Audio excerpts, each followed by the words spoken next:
سود لینے والا، دینے والا، اس میں گواہ بننے والا اور اسی طریقے سے لکھنے والا، ان سب پر لعنت ہے اللہ کی، یہ ملعون ہے۔ اللہم احفظنا، اللہ حفاظت ہے۔ اسی لیے بینک کی نوکری کہتے ہیں جائز نہیں، کیوں؟ وہاں لکھنا پڑتا ہے، وہاں گواہ بننا پڑتا ہے۔ ہم اور بینک سے لون لیتے ہیں، کیا لیتے ہیں؟ وہاں گواہی پیش کرتے ہیں، 2 آدمیوں کو گواہ، یہ جو گواہ بن رہے ہیں یہ بھی ملعون ہو رہے ہیں، ان پر بھی لعنت ہے۔ اللہ حفاظت فرمائے۔ اسی طریقے سے آج کل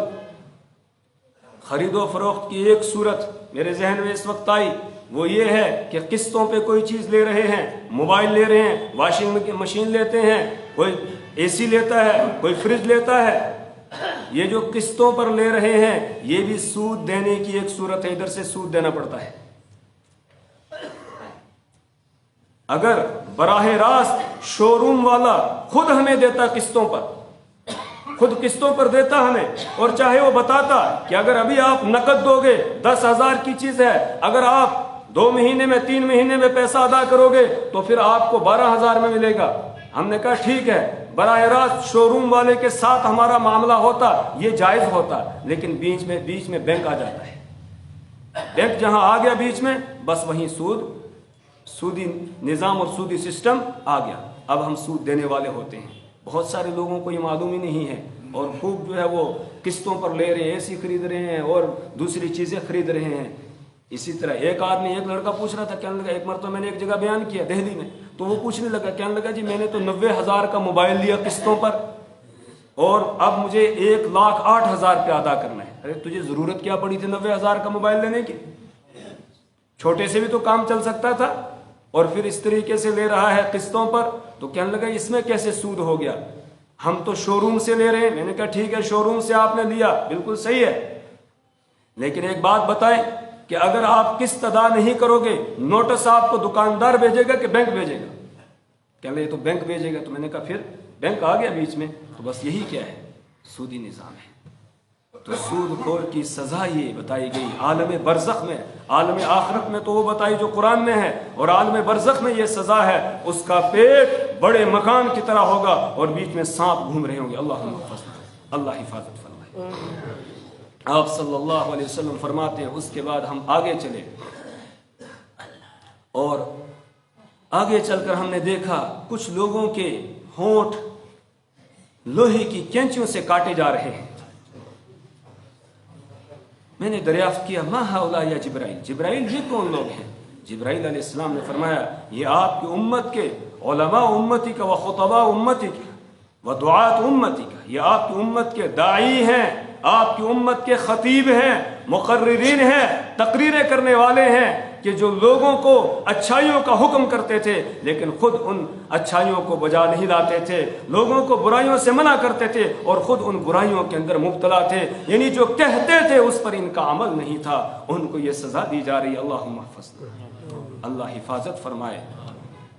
وقت ہو گیا، اس سے آگے انشاءاللہ آئندہ جمعہ ہم پڑھیں گے کہ کن کن گناہوں کی وجہ سے عذاب ہوتا ہے۔ آج ایک اعلان کرنا ہے،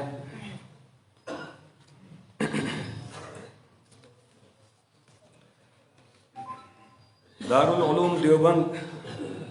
وہ عظیم ادارہ ہے کہ جس کی شاخیں پوری دنیا کے اندر پھیلی ہوئی ہیں، اور جس وقت بر صغیر میں انگریز نے حکومت چھین کر مسلمانوں سے اور سارے مدارس کو ختم کر دیا تھا، اور جتنے بھی مسلمانوں کے ادارے تھے سب پر بلڈوزر چلا دیا تھا، اور اسلامی ادارے بالکل ختم ہو گئے تھے، کوئی علمی مرکز باقی نہیں رہا تھا، اس وقت اللہ تعالیٰ نے ہمارے بزرگوں کے ذہن میں یہ بات ڈالی، اور انہوں نے دارالعلوم دیوبند کی شکل میں ایک ادارہ قائم کیا، جو اس وقت ایک درخت کے نیچے قائم ہوا، اور اس کے بعد پھر وہ پھلنا اور پھولنا شروع کیا اس نے، اور پھر پھلتے پھولتے ہوئے آج وہ پوری دنیا کے اندر اس کی شاخیں پھیل چکی ہیں، اور پھر اس کے بعد اسی نہج پر اور بہت سارے ادارے قائم ہو گئے، لیکن دارالعلوم دیوبند کو اولیت حاصل ہے اس نظام کے اعتبار سے، جس نظام سے آج ادارے چل رہے ہیں۔ اور اس وقت جو دارالعلوم دیوبند کے اصول طے کیے گئے تھے، ان اصولوں میں سے ایک ضابطہ یہ تھا کہ دارالعلوم دیوبند حکومت کی طرف سے کوئی بھی امداد قبول نہیں کرے گا، اور کوئی ایک آدمی یہ کہے گا میں پورے ادارے کو چلاؤں گا، تب بھی نہیں، اس کی امداد قبول نہیں کی جائے گی۔ عوام الناس کا، عام مسلمانوں کا روپیہ اس کے اندر لگے گا اور اس کے ذریعے سے یہ ادارہ چلتا رہے گا۔ اور پھر ان اصولوں کے نیچے لکھا ہے کہ جب تک یہ ادارہ ان اصولوں پر قائم رہے گا تب تک اس کے اندر خیر باقی رہے گی، اور جس دن یہ ادارہ ان اصول سے ہٹ گیا اس دن اس میں خیر باقی نہیں رہے گی۔ الحمدللہ ابھی تک دارالعلوم دیوبند انہی اصولوں پر قائم ہے اور انہی اصولوں پر چل رہا ہے، اور عظمت کتنی ہے دارالعلوم دیوبند کی، اللہ اکبر۔ میرے استاد محترم، میرے شیخ حضرت مفتی فیض الوحید صاحب نور اللہ مرقدہ، وہ فرمایا کرتے تھے اگر شرعی طور پر ممانعت نہ ہوتی تو جی چاہتا ہے میں دارالعلوم دیوبند کا طواف کروں، لیکن شریعت میں طواف صرف کعبۃ اللہ کا ہو سکتا ہے، کسی اور جگہ کا طواف کرنا جائز نہیں ہے۔ لیکن دارالعلوم دیوبند وہ ادارہ ہے، فرمایا کہ جس کی عظمت کو سلام ہے، جس نے اتنا کچھ دنیا کو دیا ہے کہ جی چاہتا ہے کہ اس کا میں طواف کر لوں، لیکن شرعی ممانعت ہے اس لیے طواف نہیں کر سکتا ہوں۔ اس جملے کے ناقل ہیں حضرت مولانا مفتی منیر صاحب تھنہ منڈی والے، ان سے آپ پوچھ سکتے ہیں، ان کے سامنے حضرت نے یہ ارشاد فرمایا تھا۔ تو اسی دارالعلوم دیوبند سے آج ہمارے حضرت مولانا سعید الرحمان صاحب جو دارالعلوم دیوبند کی طرف سے ہمارے اس علاقے جموں کشمیر کے لیے مقرر کیے گئے ہیں وصولیابی کے لیے، اور مسلمانوں کا حلال مال اس کو اکٹھا کرنے کے لیے تاکہ وہاں پر اس کو خرچ کیا جائے اور پھر ہمارا حصہ اس ادارے کے اندر لگے کہ جہاں سے پوری دنیا کو فیض مل رہا ہے، اور ہمارا یہ پیسہ جو ہم وہاں پر دیں تو اس کے ذریعے سے پوری دنیا میں اشاعت دین کے اندر حصہ لینے والے ہم بن جائیں۔ وہاں سے حضرت مولانا سعید الرحمان صاحب تشریف لائے ہوئے ہیں۔ آپ حضرات سے درخواست ہے کہ دارالعلوم دیوبند کے لیے چندہ اکٹھا کر رہے ہیں، بڑھ چڑھ کر اس میں حصہ لیں، انشاءاللہ اللہ آپ کو اجر عظیم اس پر عطا فرمائیں گے۔ جن لوگوں کو صفوں میں مقرر کیا گیا تھا چندے کے لیے وہ اٹھیں اور جلدی چکر